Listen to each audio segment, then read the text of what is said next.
Salut, ici Francis Letourneau, j'espère que tu es en pleine forme. Bienvenue sur notre podcast d'un sentier à l'autre où on parle d'équilibre de vie. Et sur ce, je te souhaite un magnifique épisode.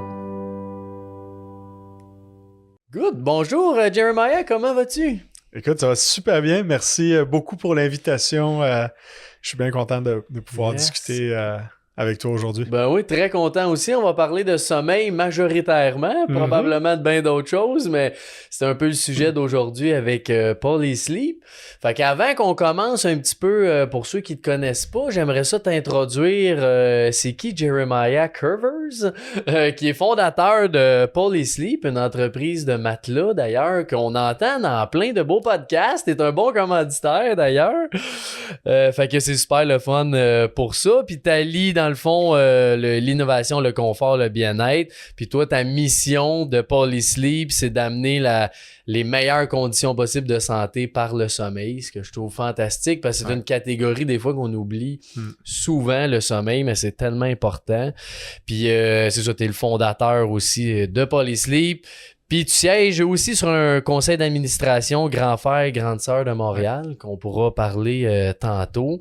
T'as 2 balados aussi, t'es un gars bien occupé. Le premier, Wake Up Call, qui parle de bien-être, justement, absolument, par rapport au sommeil. Puis l'autre, que tu vas amener des conversations franches sur le coût du succès, que t'appelles en anglais? Up at Night. Yes, Up at Night. Fait que super cool. Puis t'as été l'entreprise de Polysleep qui a été reconnue dans la plus grande croissance 2 années de suite comme entreprise, qui est aussi formidable. Fait que merci d'être là pour venir nous partager toute ton expertise. J'ai bien hâte de voir ça avec toi. Ben écoute, j'ai bien hâte de pouvoir parler d'un sujet qui me passionne depuis maintenant plus de 8 ans. Ouais, quand même, hein? Puis c'est quoi qui t'a amené vers ça, les matelas, le sommeil au départ? Tu m'aurais dit il y a 8 ans ou 9 ans là, que j'allais vendre des matelas en ligne. Je pense que je t'aurais traité de fou. C'est une blessure. J'étais en marketing. J'avais un super bon début de carrière, plus de 12 à 15 ans d'expérience en marketing. Je faisais du bénévolat à un tournoi de golf. Okay. Et je devais installer ma tente où j'allais faire participer les gens qui venaient à mon trou. Là, puis finalement, en tirant une des boîtes, j'ai mal forcé. Les 2 jambes m'ont lâché. Hein? Je suis tombé sur le sol. Puis là, je pouvais plus bouger mes jambes. Fait ambulance et tout ça. Pour finalement, à l'hôpital, avoir un diagnostic qui me dit j'avais 2 belles hernies discales dans le bas du dos. Fait que j'ai eu bien des conversations franches avec des docteurs, des chirurgiens, parce que je voulais pas me faire opérer. Ma mère a eu une opération, mais ça a pas bien été. Okay.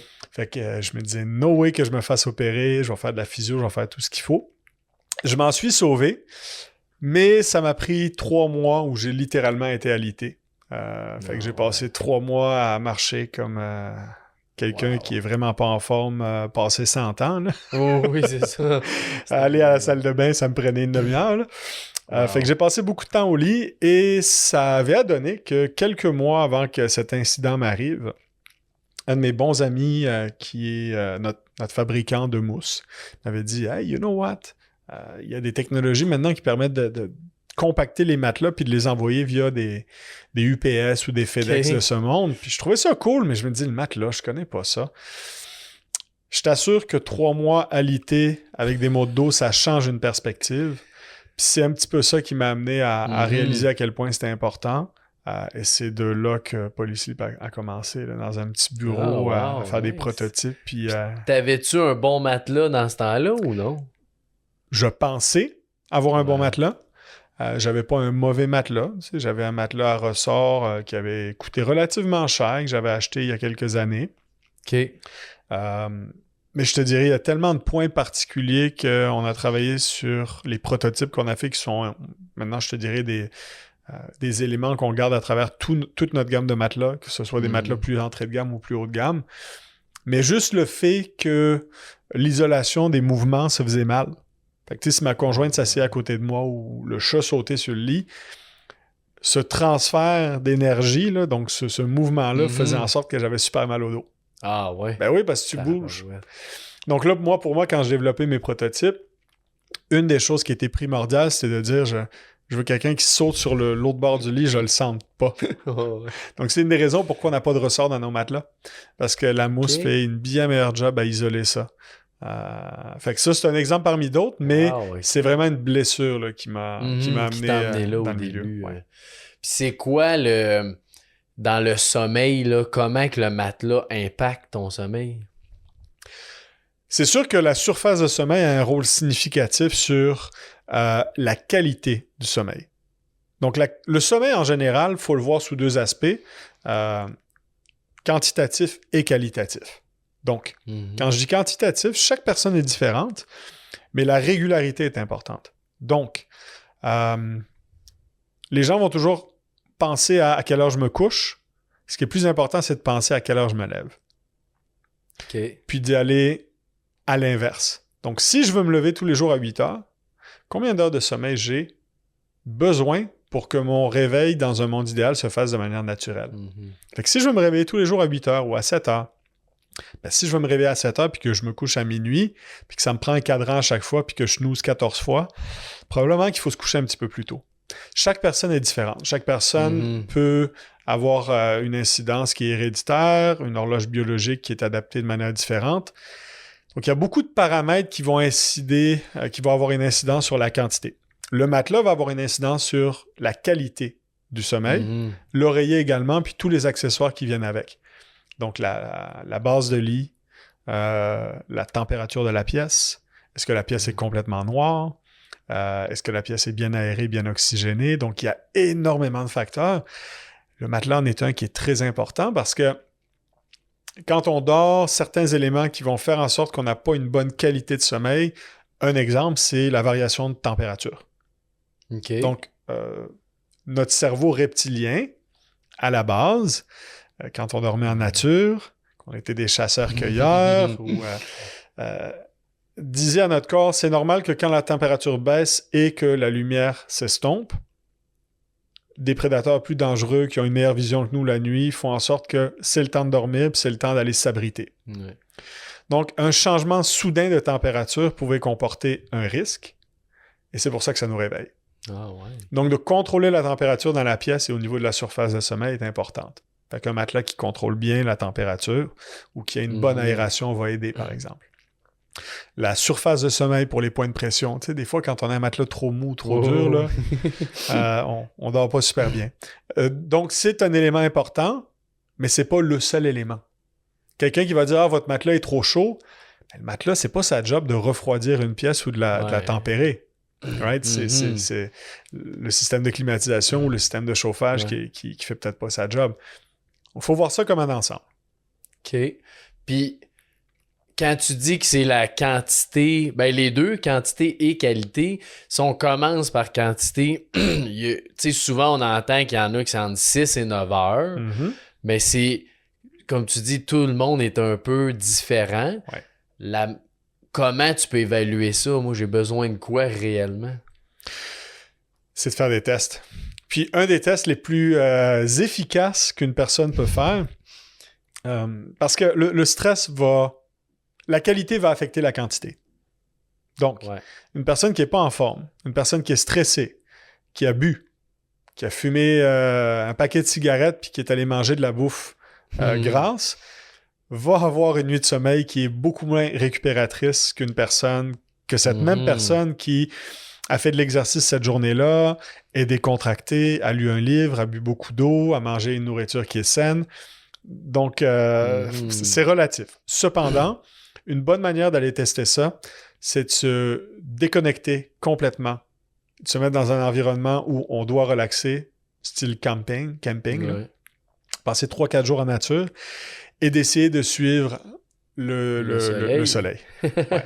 Ça va être un très, très bon indicateur à dire à quelle heure je vais me réveiller naturellement et à quelle heure je me couche naturellement, sans d'exposition additionnelle à un cellulaire, à un écran.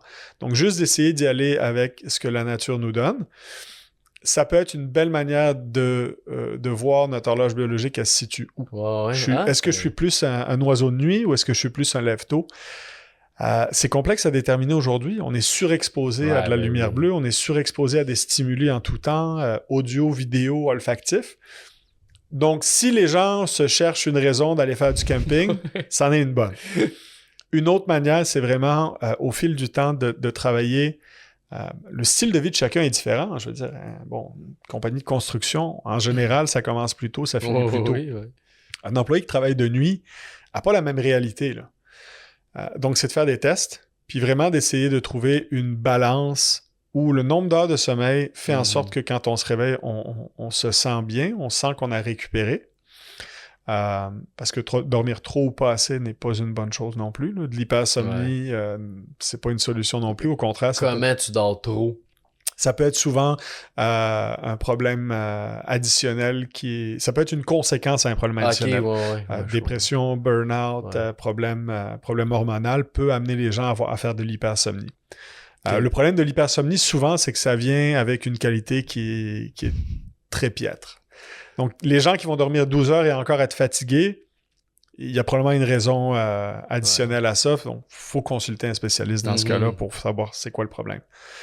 Donc, conseil simple, à quelle heure on veut se réveiller le matin, puis essayer de créer une certaine régularité sur l'heure à laquelle on se couche, de manière à développer cette habitude. Et là, on peut faire des micros-ajustements.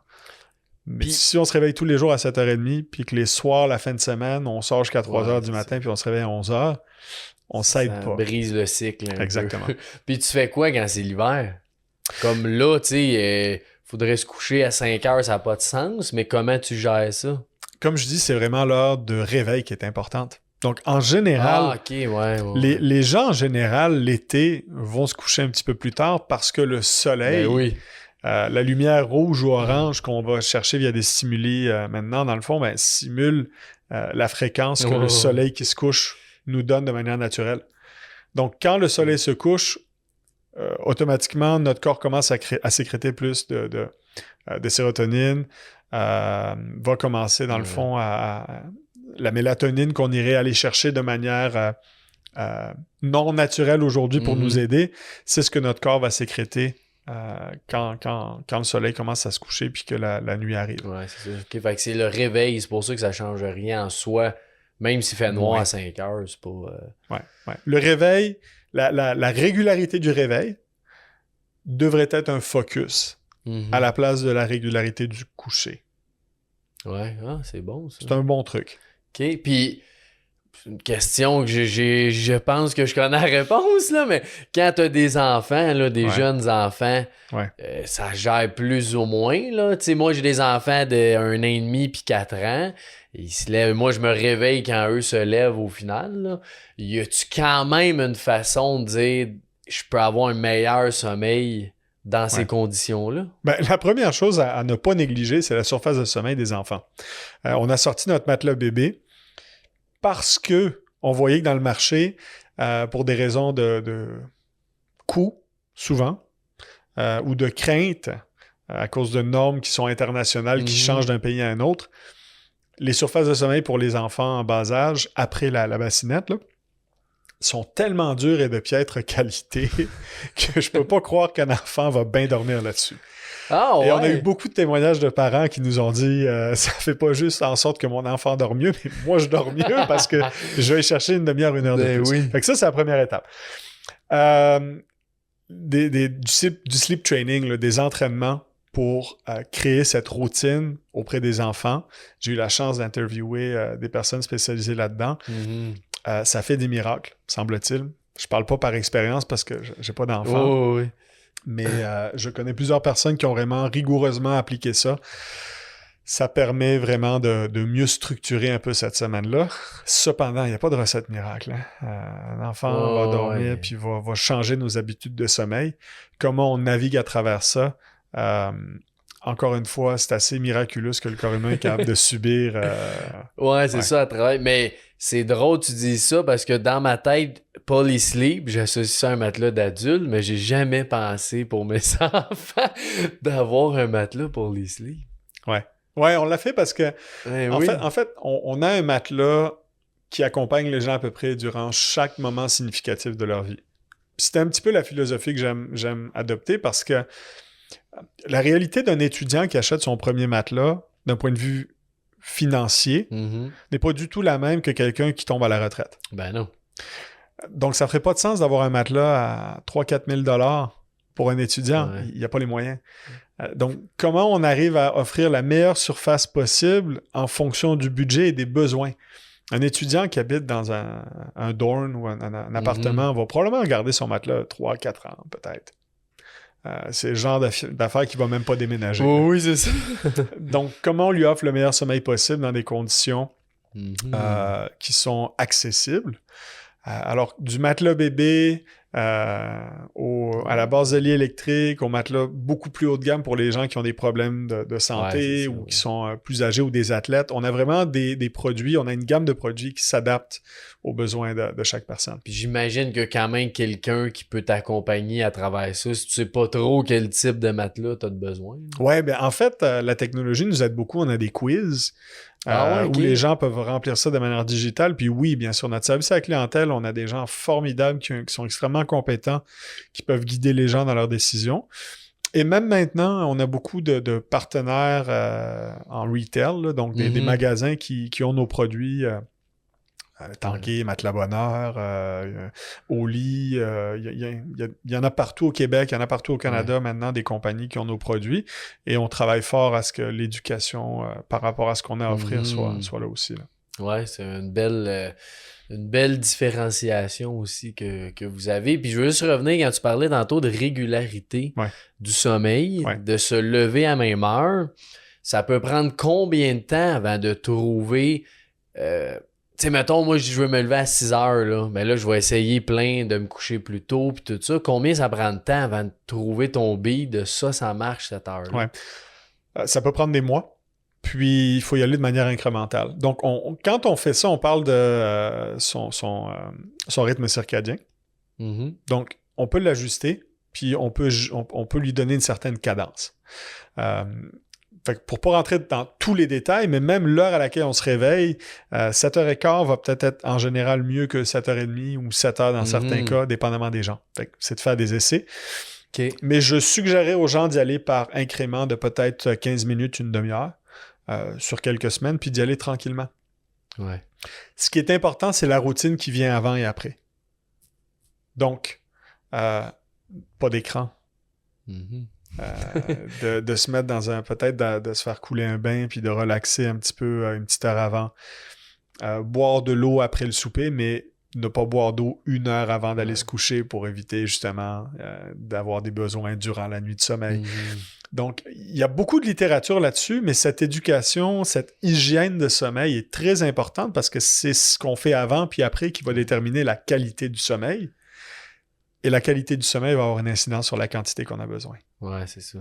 Puis, quand tu dis même au réveil, comme je comprends, mettons, si tu te réveilles, tu prends ton sel, tu vas voir tes courriels, c'est pas idéal, mais si tu as une bonne nuit, ça change quoi en soi?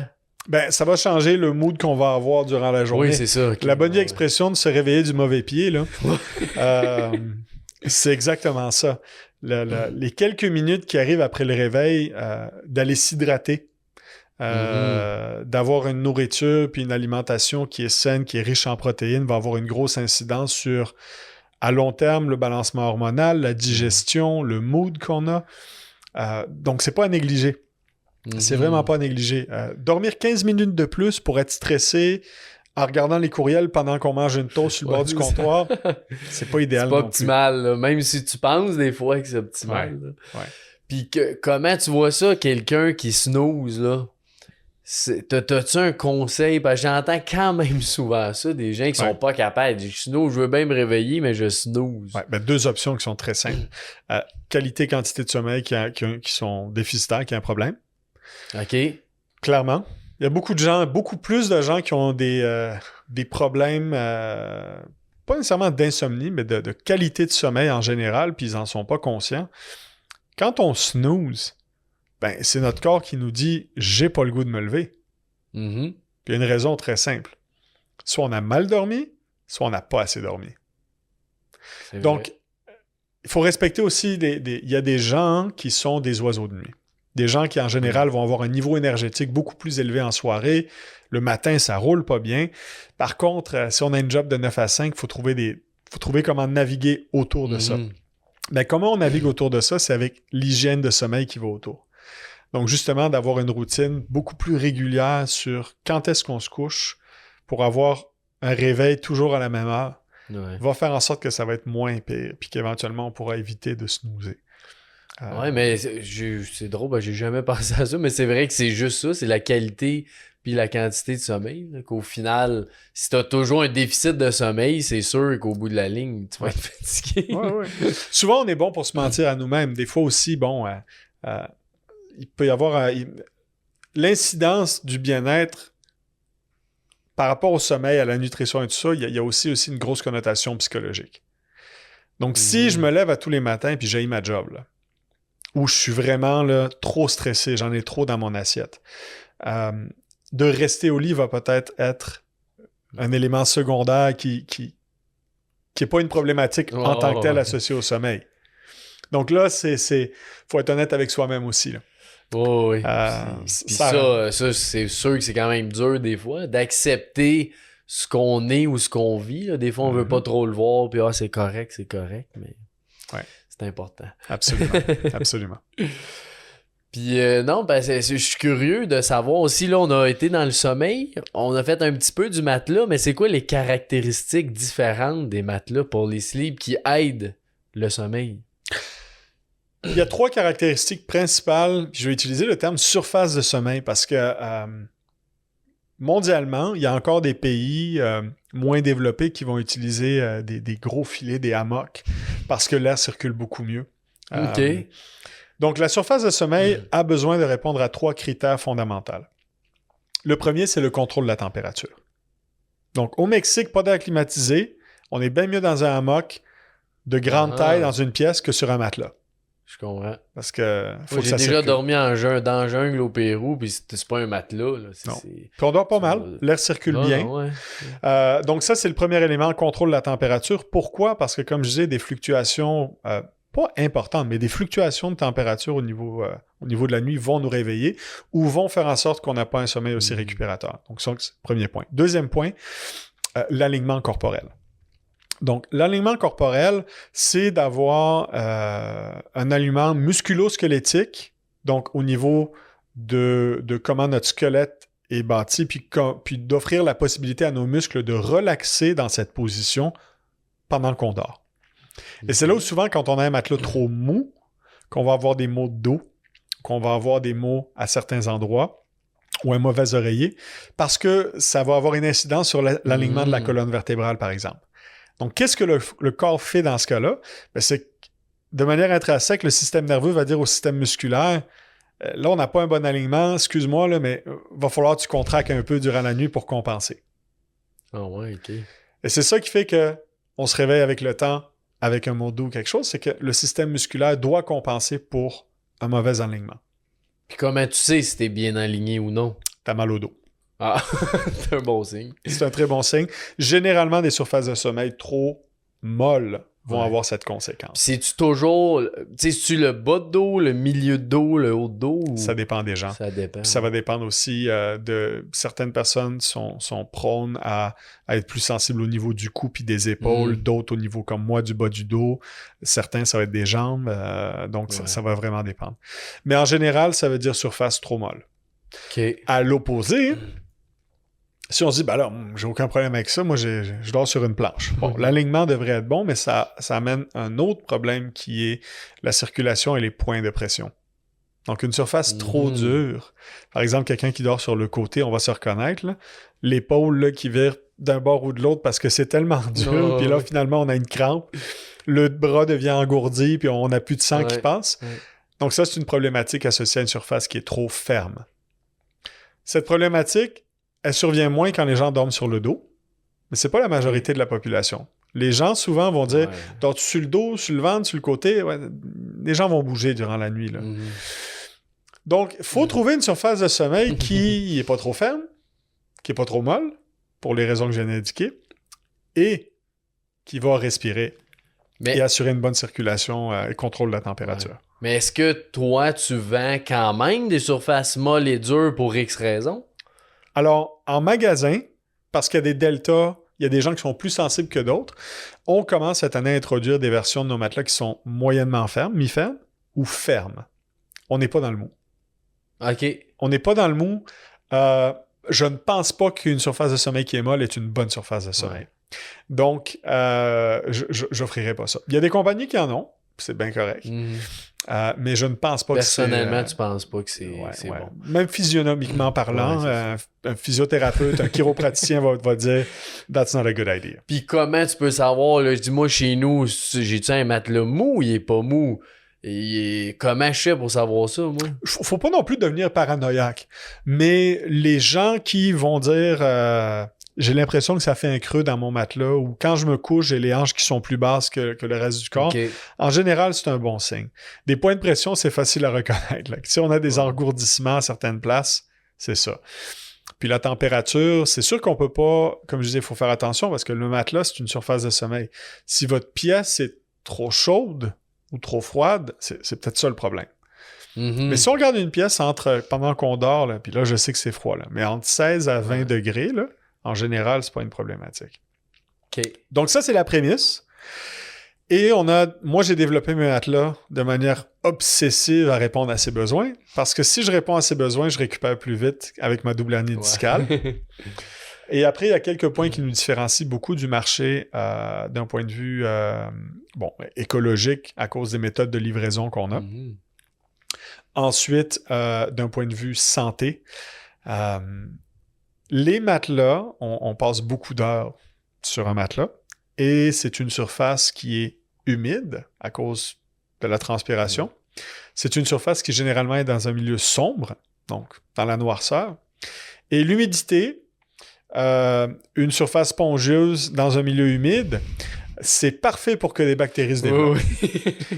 Et ça me met à terre de voir qu'on est encore là, une des seules marques, la seule au Québec et au Canada, qui utilise le même grade de mousse qui a une certification ISO antimicrobienne que l'industrie bariatrique et hospitalière. Ah ouais? Il y a plein de marques qui vont utiliser des gimmicks à la infusée au copper ou au charbon, antimicrobien, ci et ça. C'est pas éprouvé. On sait que le cuivre a des propriétés antimicrobiennes. Est-ce que la densité ou la quantité de cuivre utilisée dans le tissu de la housse de la couverte fait ça? Ça n'a pas été testé de manière significative. Donc, il y a beaucoup de gimmicks là-dessus.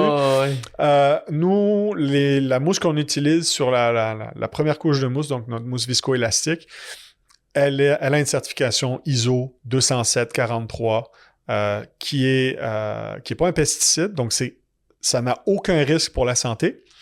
Mais ça rend la surface un milieu qui est difficile pour les bactéries de se développer, donc qui n'est pas propice au développement bactérien. C'est tous les acariens, ces affaires-là. Exactement. Ça veut-tu dire qu'il n'y en a pas ou il y en a moins? Il y en a beaucoup moins, puis ils ne peuvent pas se développer, se reproduire. Sans rentrer trop dans les détails, mais il y a des vidéos, puis c'est pas beau à voir. Mais c'est un polymère. Donc, les bactéries vont déconstruire les polymères pour se nourrir. Comme une éponge. Une éponge qu'on laisse dans un évier là, à noirceur quand elle est humide, là, elle va sentir, ce sera bon. Ça va pas à ce point-là pour un matelas, mais avec les années, ça peut devenir une surface qui est pas saine. Les conséquences, c'est quoi? Ben, c'est souvent des allergies très légères, des boutons dans le dos, des éternuements, et ça va avoir une incidence à long terme sur la qualité du sommeil. Donc, c'est pour ça qu'on a des mousses qui sont antimicrobiennes. Puis, est-ce qu'il y a un... Tu sais, mettons, quand tu laves ton drap, tu laves pas le matelas. Non. Fait que j'imagine que même si tu laves tes draps, il y a de quoi qui reste sur le matelas. Pareil, oui, puis même avec un protège-matelas, à moins qu'il soit complètement imperméable, mais là, on n'a pas un matelas qui respire. On vient de réintroduire la problématique de la température. Donc, comme je dis, pour moi, c'est un mystère que je sais qu'il y a un coût important associé à ça, mais pour moi, c'est un mystère qu'on n'ait pas plus à utiliser cette technologie-là dans nos matelas. Mais c'est un super bel avantage compétitif qu'on a et qu'on utilise. Puis comment on peut savoir si c'est ça, cette certification-là? Ben, c'est tout simplement... c'est une certification ISO. Donc 207,43. Okay. Les gens peuvent aller chercher ça sur le web. Et toi, c'est écrit sur le matelas Ouais, c'est écrit sur le matelas, c'est écrit sur le site web, c'est écrit partout. Là. Nice. On est bien fiers de ça. Donc, en plus, on a des certifications, Certipure US pour être sûr qu'il n'y a pas de VOC. On a des certifications comme Green Guard pour justement démontrer qu'on a des produits qui sont éco-friendly et vraiment sains pour chacun des gens. Mais on a une des surfaces de sommeil les plus saines sur le marché pour des gens qui ont des problèmes d'allergie. C'est une des raisons pourquoi on n'utilise pas du latex dans nos matelas. Les latex ont des super belles propriétés. C'est un matériel qui est naturel, mais c'est un matériel où il y a un fort pourcentage de la population qui a des petites allergies. C'est une des raisons pourquoi les gants dans les hôpitaux sont en nitrite et puis en latex aujourd'hui. Il y a trop de monde qui ont une allergie. Une allergie légère au latex. Ah ouais, okay. Puis c'est quoi, tu as dit VOC? C'est quoi ça veut dire? Ça? Donc ça, dans le fond, c'est le nombre de particules volatiles qui vont se dégager, au même titre que la peinture. Ah ouais, OK. Donc, une peinture à l'eau va avoir beaucoup moins de molécules qui peuvent être néfastes pour la santé qu'une peinture à l'huile. Donc, c'est une des raisons pourquoi les peintures à l'huile, maintenant, sont moins utilisées que les peintures à l'eau. Donc, c'est la même chose parce que quand on fabrique de la mousse, c'est différents composites, c'est différents produits dérivés d'ingrédients naturels ou d'ingrédients pétroliers. C'est un peu comme un gâteau. Ouais. Donc, on met ces ingrédients ensemble, ça fait une mousse qui ont des propriétés différentes.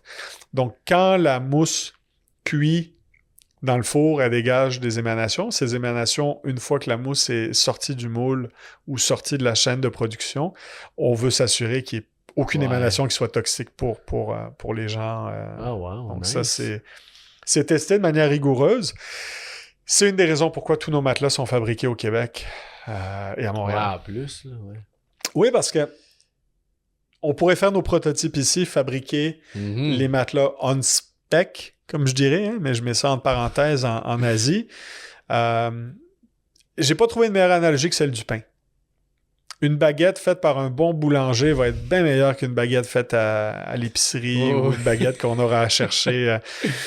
Pourtant, c'est la même recette. Il y a la même quantité de farine, il y a la même quantité d'eau, il y a la même... c'est pas le même four, c'est pas la même personne. Et la mousse, c'est vraiment, vraiment la même chose. On cherchait plusieurs fournisseurs ici au Canada, puis même aux États-Unis, puis outre-mer. À spécification égale, c'était tellement différent qu'on a décidé de faire affaire avec Dome Foam. Dome Foam, qui est notre fournisseur, qui produit toutes nos mousses. Donc, elles sont faites à Montréal. Autant les prototypes que les produits finis.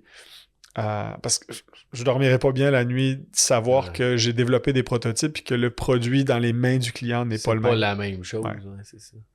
Puis, est-ce que tu fais de la livraison beaucoup, là, mais est-ce que c'est principalement de la livraison? Parce que là, ce que tu disais, tu es en magasin aussi, mais c'est quoi le ratio?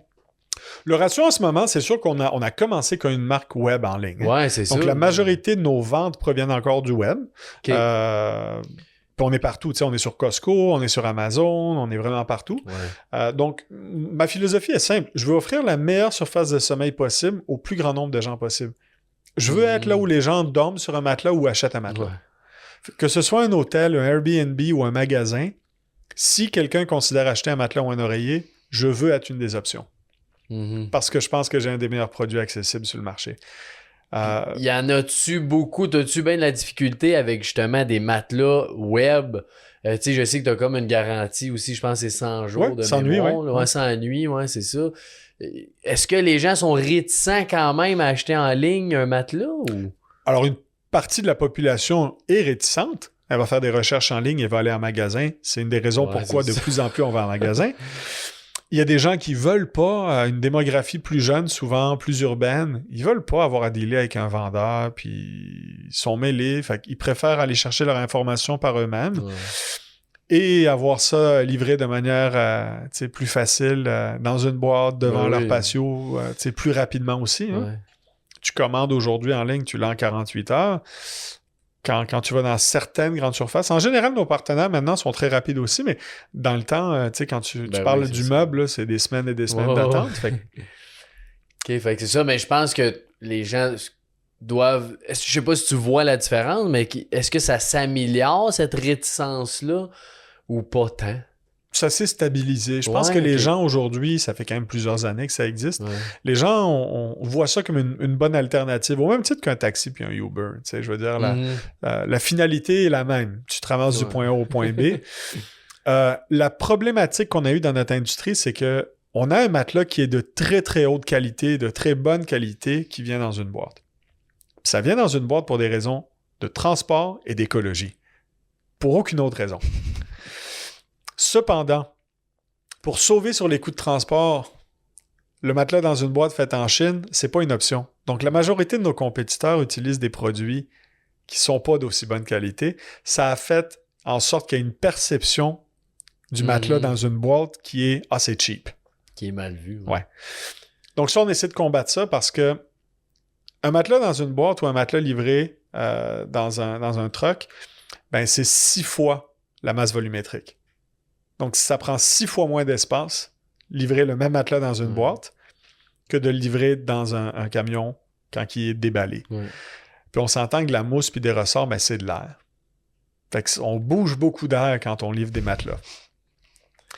Ça fait pas de sens dans un contexte écologique où on essaie d'améliorer notre empreinte carbone, de dire je vais livrer les matelas qui sont juste déballés déjà, sous prétexte que les gens pensent que c'est de meilleure qualité, alors que c'est pas le cas. Puis en soi, c'est ça, y a-t-il une différence ou il y en a pas? Non. Aucune différence. D'un point de vue purement technique, là, très technique. Alors là, les termes en français, je les aurais pas, mais il y a la densité de la mousse, donc le ALD qu'on appelle. Donc le ALD est mesuré en livres par pouce. OK? Donc disons qu'on a une mousse de 3 ou 5 livres par pouce. Quand on va compresser le matelas, on va peut-être perdre un 10 à 15% de cette densité-là. Puis ça va peut-être avoir une incidence sur la fermeté. Mais on le sait déjà. Donc, ce qu'on va faire, c'est qu'on va surcompenser pour aller tout simplement chercher la différence qu'on a besoin d'aller chercher. Et c'est emballé toujours à la même pression. Donc, c'est une machine qui a plusieurs tonnes de pression pour vider l'air, enlever l'air de la mousse. Ensuite, c'est plié et roulé. Donc, il y a en réalité aucune incidence. Ouais, c'est ça, parce que il y en a une, mais tu compenses déjà. Fait que... Absolument. Ah, wow, c'est intelligent, ça. C'est très, très bien pensé. Puis, est-ce que tu sais comment qui fonctionne un petit peu le sommeil? Tu sais, comment ça marche, le sommeil dans un corps? Qu'est-ce que ça fait? Tu sais-tu ou... La meilleure, encore une fois, je vais utiliser l'analogie, c'est... Les gens pensent que quand on dit récupère, qu'on remplit quelque chose. C'est l'inverse. On fait le vide. Donc, le verre, avant qu'il déborde, quand on manque de sommeil, là, quand on dort, on vide le verre. On vide le verre d'un point de vue fatigue physique, musculaire. On récupère. Pour les gens qui s'entraînent ici, là, c'est pas durant l'entraînement qu'on gagne du muscle, c'est pendant le repos. Right? On récupère, donc on vide ce stress psychologique. On permet au cerveau d'aller classer toutes les pensées qu'on a eues sur le court terme, sur le moyen terme, sur le long terme, d'aller filtrer ça. On permet, quand on dort bien, également au système nerveux de se reposer. Fait que c'est un reset. C'est vraiment l'objectif et le rôle du sommeil. C'est de permettre à notre corps de tout simplement réorganiser tout ce qui doit être réorganisé d'un point de vue nutritionnel, d'un point de vue musculaire, d'un point de vue stress psychologique. Donc, quelqu'un qui dort mal va avoir une incidence, ça va avoir une incidence sur tous les aspects de sa vie. Sa résilience au stress va en être affectée. Même dans des cas extrêmes, il y a un type d'insomnie qui est très, très, très, très rare. Les gens en décèdent. Ah ouais. Donc, les gens meurent par manque de sommeil. Et en étudiant la raison du décès, c'est que la flore intestinale est détruite par manque de sommeil. Donc, le corps ne fonctionne plus et il n'y a plus d'absorption nutritionnelle. Ah ouais, donc, je savais pas. la personne ne peut juste tout simplement... Il n'y a plus rien qui fonctionne. D'un point de vue moteur, d'un point de vue... les organes ne sont plus en mesure de fonctionner comme ils doivent fonctionner. Donc, c'est horrible, mais le sommeil est la pierre angulaire la plus importante. Des gens qui ont des problèmes de digestion, avant de commencer à regarder des suppléments, concentrez-vous sur le sommeil. Parce que la digestion est grandement impactée par le sommeil. Ah ouais, ben parce que c'est impressionnant. Tu sais, c'est pour ça que je connais plus ou moins le sommeil, mais je le sais que pendant que tu dors, il y a tellement d'affaires qui se passent dans notre corps. Puis souvent, des fois, j'entends ça, dis-moi, je dors 4 heures, puis c'est correct, ou 5 heures, puis c'est correct, puis peut-être, mais il doit quand même pas avoir beaucoup de personnes qui ont juste besoin de 4 ou 5 heures de sommeil. C'est une minorité. Oui, c'est ça. Puis en général, je pense que les cas d'exception sont plus dans le 5 à 6 heures. 4 heures, Ouais. on est dans les déprivations. La loi du 80-20 va s'appliquer. Mhm. Est-ce qu'on est en mesure de passer à travers? Oui. Ouais. Mais est-ce qu'on est optimal? Absolument pas. Ouais. Absolument pas. C'est même, je pense que c'était pendant la COVID que j'avais vu ça, que Tony Robbins dormait je sais pas combien d'heures. Je viens pas de voir, mettons, il dormait 7 heures. Puis là, il s'est fait convaincre par tous les professionnels, les spécialistes, de dire non, c'est pas 7, t'aurais besoin, toi, c'est mettons 8,5 ou je sais pas quoi. Puis j'ai fini par dire, c'est vrai que mon sommeil, c'est la chose qui peut faire que je vais vivre le plus longtemps possible. Parce que c'est tout le temps ça. C'est le meilleur investissement qu'on peut Ouais. avoir. Puis comme je disais, il faut toujours penser quantité et qualité. Donc si Tony Robbins a tous les outils autour de lui pour s'assurer que la qualité de son sommeil est optimale, puis qu'il réalise qu'en rajoutant 1 heure de sommeil, ben, ça va l'aider au niveau du balancement hormonal, au niveau de la digestion, au niveau de son énergie dans la journée, il peut se permettre de le faire. Mais le sommeil en tant que tel, je préfère utiliser le terme hygiène de sommeil. Ouais. Parce qu'il y a beaucoup de choses qui gravitent autour de ça. Beaucoup d'éléments qui vont avoir une incidence sur la qualité. La qualité va avoir une incidence sur la quantité qu'on a besoin. Puis c'est sûr qu'après ça, c'est un peu comme tu as dit tantôt, là, ça va impacter toutes tes sphères de vie. Au final, là, si tu dors mal puis tu régénères mal ton corps. Là. Ça peut devenir un cercle vicieux, mais beaucoup de petites étapes, beaucoup de petits éléments qu'on apporte, il y a un effet ça compound, ça s'accumule. Ouais. Ça va avoir une incidence positive vraiment sur tous les aspects de notre vie. Puis toi, ça ressemble à quoi ta routine? Ta meilleure, mettons, routine que tu fais, toi? Ben, moi, il y a des choses sur lesquelles je suis plus sensible que d'autres, que j'ai appris, je me suis éduqué dans les 8 dernières années. Alors moi, la première qui a la plus grosse incidence sur la qualité de mon sommeil, c'est la pièce. Je dors tellement mieux dans une pièce complètement noire. Ah ouais, OK. Moi, je suis très sensible à la lumière. OK. Donc, ça me prend une pièce qui est noire, donc des stores ou des rideaux en blackout, là. Pour moi, ça, c'est un must. Deuxièmement... Avant, est-ce que le noir, si tu mets un bandeau, là, c'est-tu le même noir qu'une pièce noire? Ça peut fonctionner. Ouais, OK. Je suis un petit peu plus sensible, mais ça peut fonctionner. Okay. Deuxièmement, je dors également, j'ai pris l'habitude beaucoup mieux avec des bouches-oreilles. Je suis pas du genre à utiliser des bruits, donc des bruits, des white noise, des gray noise et tout ça. Mais le fait de me mettre des earplugs, je me sens mieux là-dedans. Donc ça, je te dirais, en général, c'est un must. Okay. Puis quand je vais en voyage, j'ai acheté un super bon bandeau là, pour m'assurer que je suis en blackout aussi. Puis j'ai toujours des earplugs. Je fais de l'apnée, donc j'ai un CPAP. Okay. Ça m'a pris beaucoup de temps d'adaptation, mais ça aussi, je m'en passe pas. Ces 3 éléments-là, combinés, ont vraiment une incidence sur la qualité de mon sommeil. Ah ouais. Bon.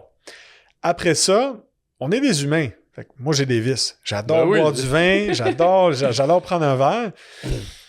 Puis je suis un amateur de cigares. OK. J'essaie de ne pas combiner les deux. Parce que si je veux avoir une soirée au resto, je vais prendre quelques coupes de vin, puis qu'après, je vais prendre un cigare, les deux combinés vont faire en sorte que je le sais, j'aurai pas une bonne nuit de sommeil. Donc ça, je fais très attention à ça. Et j'essaie aussi d'éviter d'aller prendre mes consommations trop tard parce que je sais que sinon, je ne vais pas bien dormir. Ben oui. Fait que ça, pour moi, c'est primordial. Ça va avoir une incidence. Au niveau de la nutrition, comme n'importe qui, en général, c'est recommandé d'avoir des sucres lents durant la nuit. Fait que du riz, des pâtes et tout ça.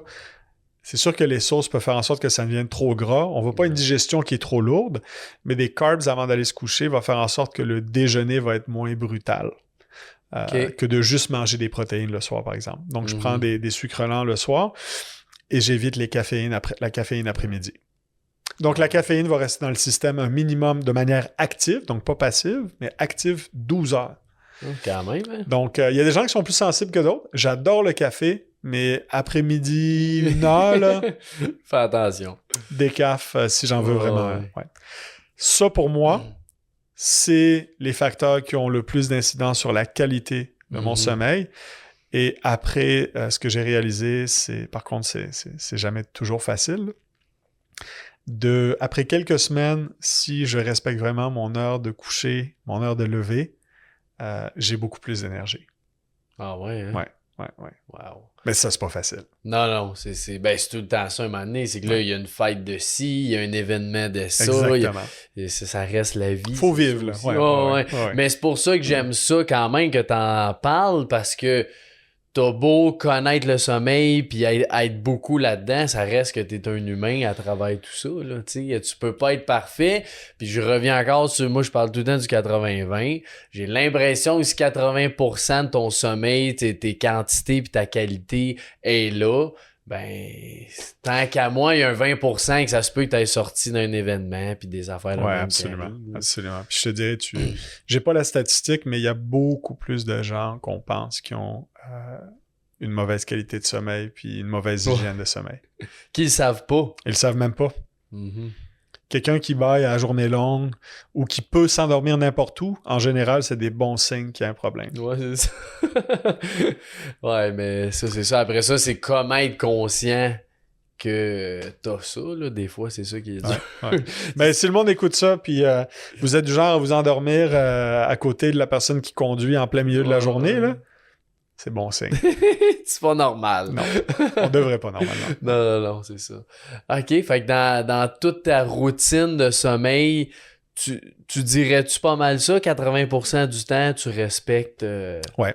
Je respecte ça. J'essaie de respecter ça. Quelque chose qui a une grosse incidence aussi sur notre capacité à s'endormir, c'est l'activité physique. J'aime toujours dire... Il faudrait arriver dans un monde idéal à balancer la fatigue mentale et la fatigue physique. Ouais. Comme entrepreneur, souvent, c'est des journées intenses, c'est des journées où il faut qu'on réfléchisse, qu'on prenne des décisions qui sont importantes. Moi, il faut que j'aille au gym, il faut que je fasse de quoi. J'ai laissé ça aller pendant plusieurs années. Puis je voyais vraiment une incidence sur ma santé puis la qualité de mon sommeil. Donc, de faire de l'exercice physique, qui soit léger, modéré, c'est une bonne chose. Puis si la personne ne fait pas d'activité physique, toutes les montres intelligentes sont relativement accessibles, 10 000 pas par jour. Ouais, c'est ça. Ouais. Ça fait un monde de différence. Puis c'est ça qui est le fun, c'est que t'as pas nécessairement besoin de faire une grosse activité, mais tant que t'es actif, tu peux même t'entraîner le matin, puis c'est bon pour le soir. C'est ça qui est... Moi, je dis au monde, il y a plein d'idéals, il y a plein de choses. Après, il y a toujours aussi plein d'excuses, mais de le faire, c'est déjà un bon début. Si vous n'avez pas le temps ou l'énergie de vous entraîner le matin, entraînez-vous le soir. Si vous n'avez pas le temps de vous entraîner, ben allez prendre une marche. Au lieu de prendre l'ascenseur, prenez l'escalier. Toutes les raisons sont bonnes, mais ce 10 000 pas...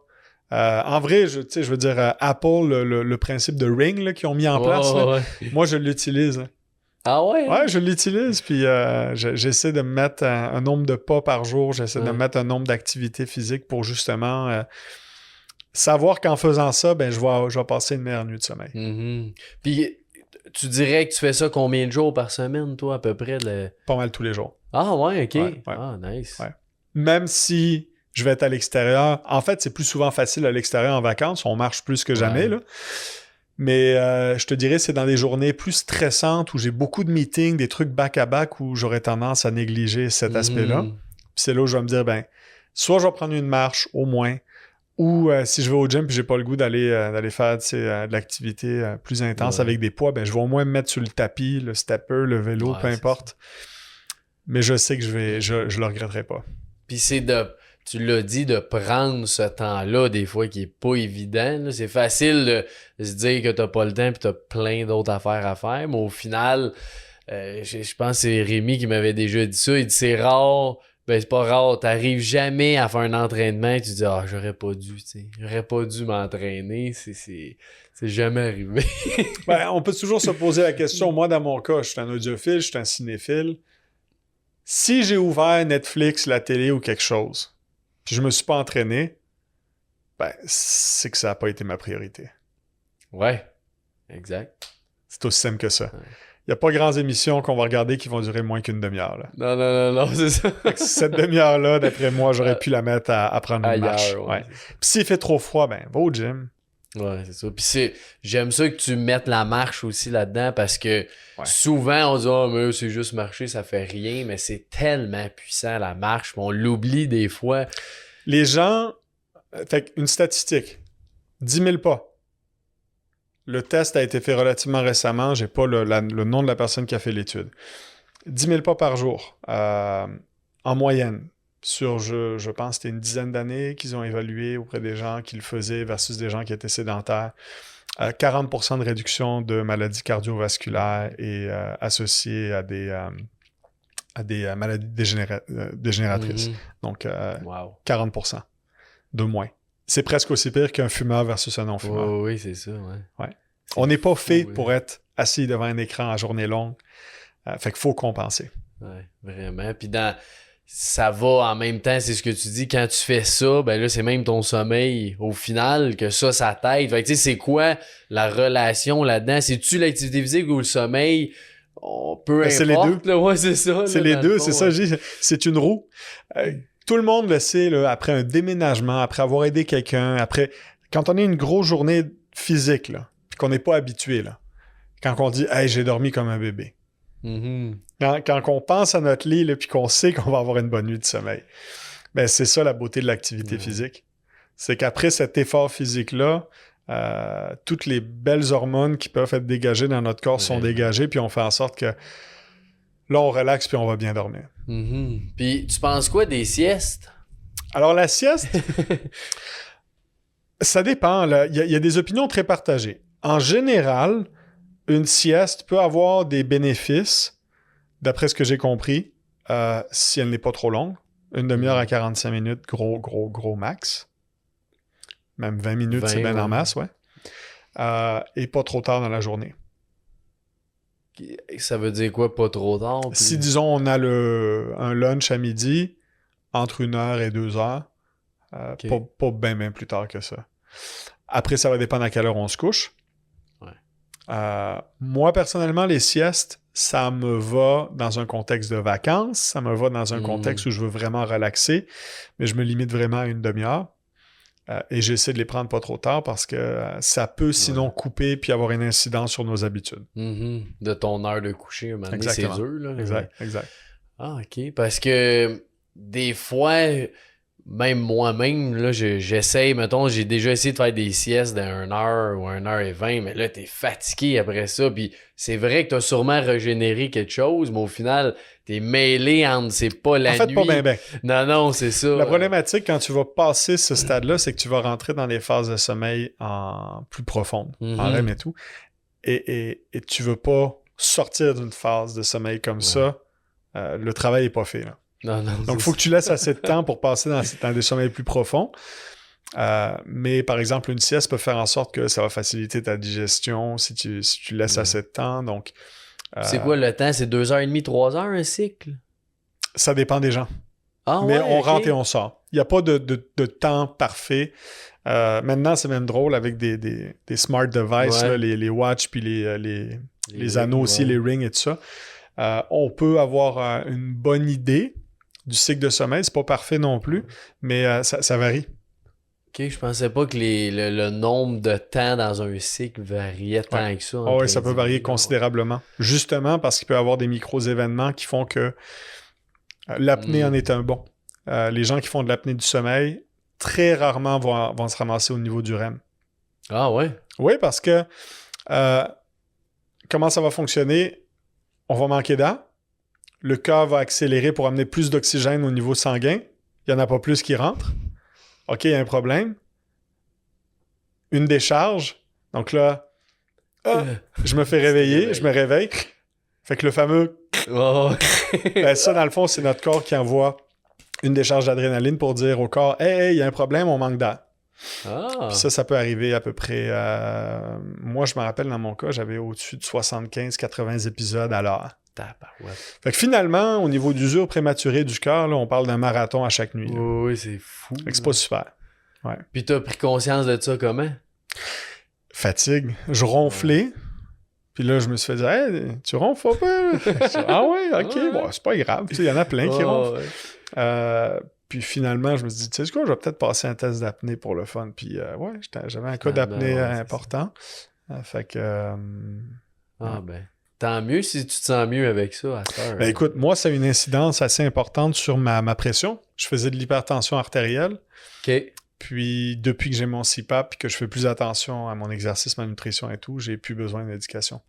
Ah ouais, hein? Fait que j'étais dans l'élevé, j'ai perdu un 20 points là, de c'est systolique fou, et dystolique. Ça fait quand même. Ouais. Ah ben félicitations de t'avoir engagé envers toi-même. Ben oui.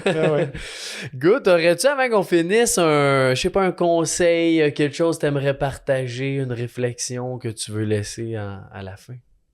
Ben,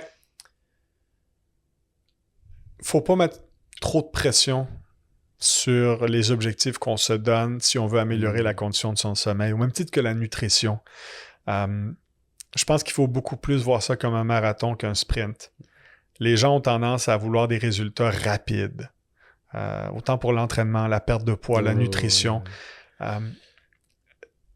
Faites un changement positif, célébrez cette victoire, puis gardez-le en place. Puis c'est ce qu'on essaye de faire avec notre contenu chez Polysleep. On veut célébrer l'occasion que la personne ait pris à dire « Hey, je vais changer mon matelas, je vais investir dans mon sommeil. » Good! On a nos blogs, on a des newsletters, on essaie d'amener quelques changements d'habitude qui sont positifs dans la vie des gens par rapport à ça. Donc, c'est incrémental. Donc, on ne peut pas du jour au lendemain tout changer. Juste d'y aller une étape à la fois, puis over time, ça va faire une méchante différence. Puis j'aime ça ce que tu dis parce que des fois aussi, on se rend pas compte, mais le stress de nos objectifs est pire que le résultat que ça va t'amener au final, tu sais, parce que le stress, c'est une des pires affaires aussi pour tout, là, le sommeil, le poids, n'importe quoi, là, c'est tout relié à ça. Fait que merci, c'est un très beau partage, Jeremiah. Ben merci à toi.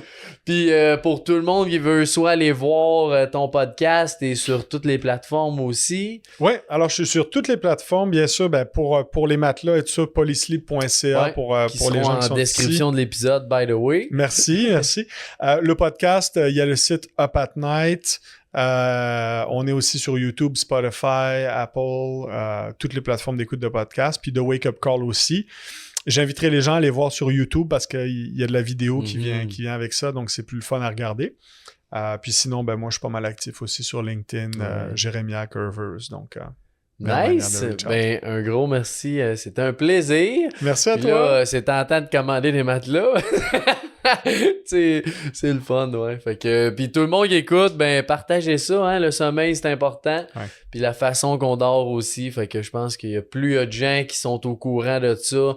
Tu fais aussi des podcasts dans le même esprit que moi, là, de donner de la valeur aux autres puis de faire comprendre un peu c'est quoi. Ouais. C'est en anglais, mais il y a beaucoup d'experts que j'invite. Donc, si les gens sont plus curieux, là, de Wake Up Call, c'est le titre en anglais. On a 2 saisons. Puis il y a beaucoup d'informations qui pourront vous aider dans cette aventure. Ouais, j'ai écouté quelques épisodes, c'est vraiment cool. Félicitations. Merci, Jeremiah. Merci. Puis bonne journée tout le monde. Merci.